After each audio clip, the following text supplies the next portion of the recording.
Well, we are here at the second to last album of the Opeth discography series, not counting Pale Communion.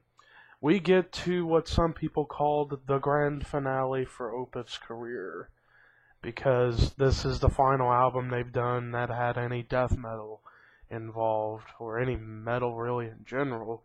Because after this, they decided to go into the direction they went on Damnation, but with a little bit of a 1970s hard rock twist to it. But we are here with Watershed. This is the review for Watershed, and this was their second album for Roadrunner, and this album is another short album for Opeth. This was only about nearly 55 minutes, 7 tracks, with the longest song being at 11.5 minutes. But we kicked off the album with a over 3-minute opening track called Coil, and I thought it was a very beautiful opening track, and also with a female vocalist involved in it and working with Michael. I think Michael's voice is fitting for a duet with any great female vocalist, like Lizzie Hale, Amy Lee, Tarja from Nightwish, even Elisa from Arch Enemy. When she sings clean, it could work. But Coil was just a beautiful opening track. Hair Apparent was when the heaviness of the album started to kick in, because you just have some great intricate heavy style riffs,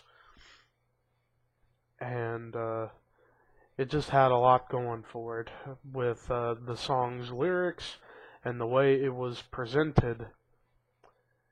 And also, I forgot to mention, with this album, this was considered a major turning point for Opeth's career due to the depths of its engagement with progressive rock. And this album had more clean vocals than death metal vocals, but you have death metal stuff in it. Like, for instance, the next track, the Lotus Eater. Now, Opeth's always been a band that said you don't have to have blast beats in your songs to make them sound great, but this was the only Opeth song I have listened to that has blast beats. So they implemented blast beats on this track, the Lotus Eater, and wow, did those blast beats freaking roar, and everything else behind it with the death metal vocals. I mean, there was definitely death metal in this track with everything. Blast beats, vocals, the riffs, and then it would get more progressive towards the end. But just the fact that Opeth decided to implement blast beats into a song of theirs was pretty groundbreaking, I would say, at the time for Opeth. Just simply put, because, like I said, Opeth's always said that you don't have to have blast beats to be a great band, let alone a great death metal band. But they tried the blast beats, and it made this song sound better than it already was when it was getting going. But then the next track, Burden, which was a great, more softer moment kind of song, where it just had some beauty behind it, but that beauty gets even better with the next track, Porcelain Heart, which is my favorite track of this album. Porcelain Heart, you have great heavy riffs, some great musicianship, beautiful acoustic guitar, and beautiful clean vocals from Michael. This was just an absolute masterpiece of a track for Opeth. This is one of my favorite Opeth songs. Hassan Peel, which was the longest song on the album at 11.5 minutes, definitely a phenomenal track in its own right, with what it was able to do with the different instrumentation ideas and different atmospheres. Pretty much the whole album, you had different atmospheres. Like in Coil, you had more of the haunting beauty atmosphere too. With Hair Apparent, you had more of the heavy atmosphere. Lotus Eater, a brutal atmosphere. Burden, a more beauty. Same with Porcelain Heart with darkness. Hassan Peel goes all over the place from whenever you get into it. It just takes you on an epic journey. But then we get to the closing track, Hex Omega, which was a great closing track. It has the moments of beauty, and then it has the moments of craziness. And what a way to put an end to the death metal styles of Opeth's career. At least for now. Maybe one day they'll go back to that style, but as of right now, it's not looking to be that way.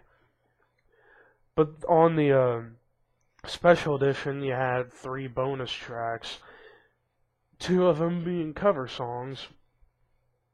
The 2 covers that they did was a called Bridge of Sighs from Robin Trower, and then a Swedish cover song of a Swedish song from Marie Fredriksson.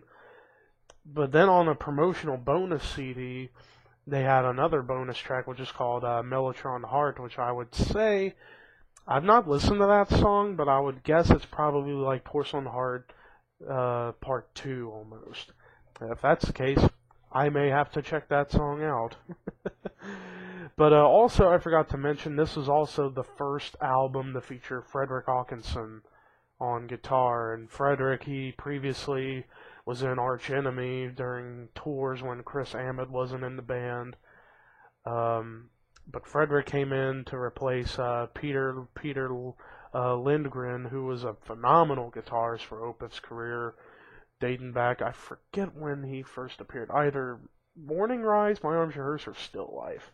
One of those 3 albums he first appeared, and he was just a master on the guitar. And unfortunately, he left the band before this album was released. But